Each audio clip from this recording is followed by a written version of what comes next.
Hello everyone and welcome to the today's podcast session. I'm your host Vaishnavi Thakre and I am excited to have you all join us. Today podcast topic is leading innovation and global growth in a dynamic business. In this session, we will explore how businesses are adapting to constant change, driving innovation and expanding globally in today's fast-paced world. We have a very special guest with us, Mr. Andres Anton, who will be sharing valuable insights, experience, and strategies on navigating growth and innovation across global markets. So, without any further delay, let's dive into the insightful conversation. Welcome to the show, Mr. Andres. Hi, thank you. Hi, can you briefly introduce yourself and your professional journey so far? Yes, so as you say, my name is Andres Prieto Anton. I'm living in Spain. I was born in a small city called Leon, and then from things of life, moving to Barcelona, which is a huge hub of companies and technologies. I've basically been doing IT world all my life, but for the last almost 15 years, I moved to the OT space, to the infrastructure of the plants and cybersecurity of the plants, working in two big companies, making sure that the plants keep running and they are cyber secure. Okay. So, what actually is inspired you to pursue your current career path and industry? Well, basically, it was something. It came directly to on the table in one of the companies I work. The need of the manufacturing of not having a stoppage and keep running production. What brought me to Okay. the curiosity of how the OT space was and the plant was. So yeah, we just move our knowledge of the IT side into the OT space, and we learn a lot of things.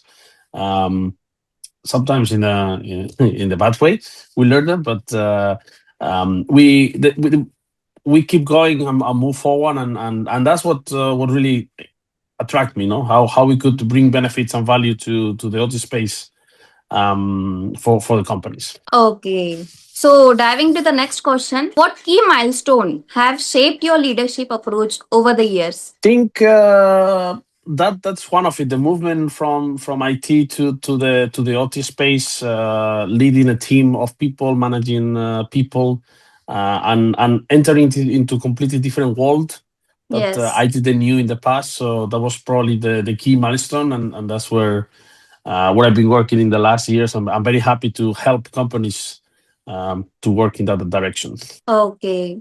So, how do you define innovation in today's fast evolving business environment? Well, that's a different question because depending, who you ask for innovation, they will give you a lot of things. So um, it's true that in the scope that I am on the OT, innovation is not as a fancy or as a big thing that on the IT space.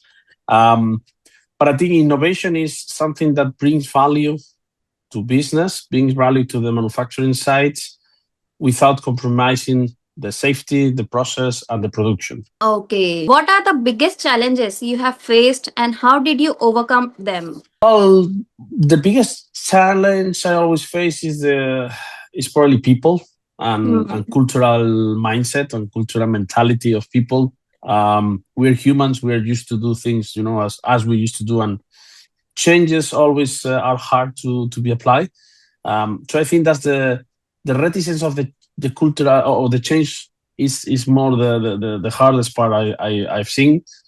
Um, Luckily, we've been able to overcome that one. At the end is a lot of conversations, a lot of listening, a lot of speaking, a lot of understanding each other's, and a nice way or nice feeling with the people that is reticent to change, and they need to trust you when you explain things and why Yes. the change is needed. So trust is key.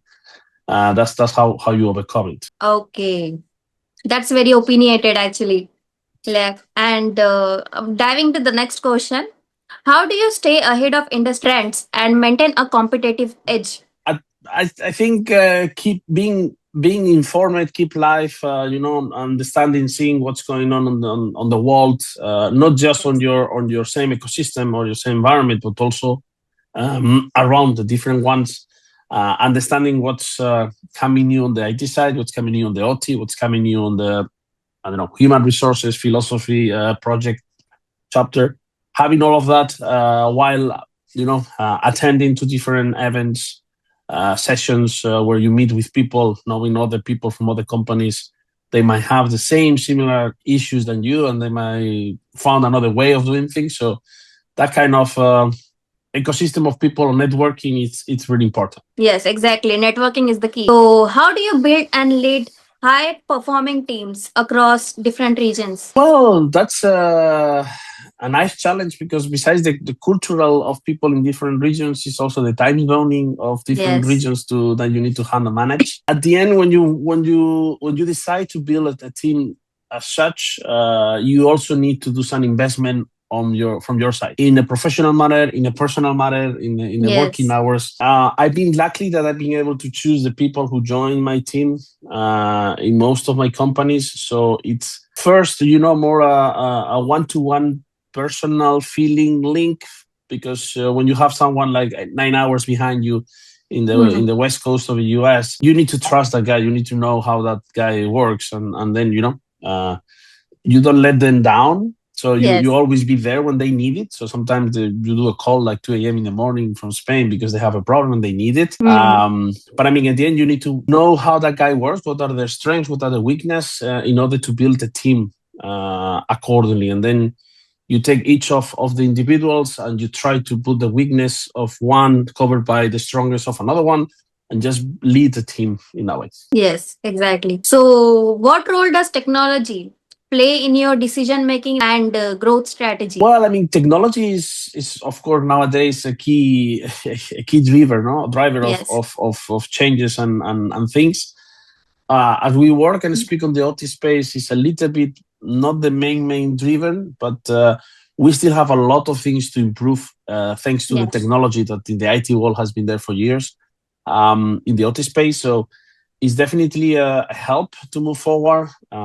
It might not be implemented in the same way as in the IT side because they have some specific reasons on the OT space, but definitely the technology will help to bring value to business and yeah, and engage. Yes, yeah. Now we are moving to the last question. What advice would you give to the aspiring leaders and entrepreneurs looking to make an impact? Be patient.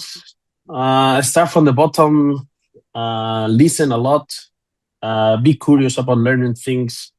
Um, get into the math, into the problems, understanding. Go with the people, sitting with them together, not just thinking that because you are in a remote chair or in a, on the seventh floor, you don't need to be with them together. Yes. So if you start from the bottom and you grow slowly, always remember where you came from.